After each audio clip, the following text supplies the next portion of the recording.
BJP করলে, RSS করলে তাকে কতল করা হবে, ওপেন বলা হচ্ছে। দেখুন, ক্রিমিনাল তো ক্রাইম করবেই, এটা স্বাভাবিক।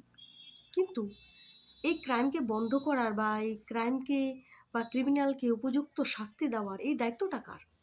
প্রশাসনের। তো প্রশাসন কি করছে? প্রশাসনের মনে হচ্ছে না যে এই ধরনের কথাবার্তা বা এই ধরনের কার্যকলাপ এটা একটা ক্রাইম, এটাকে বন্ধ করা উচিত।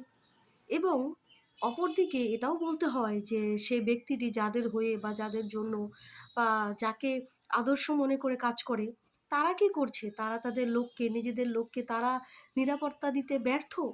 তাদের কি কর্তব্য নয় যে তাদের সমর্থকদের, কর্মীদেরকে নিরাপত্তা দেওয়া? আমরা একটা শব্দ প্রায়ই শুনে এসেছি, সেটা হচ্ছে আজগুবি।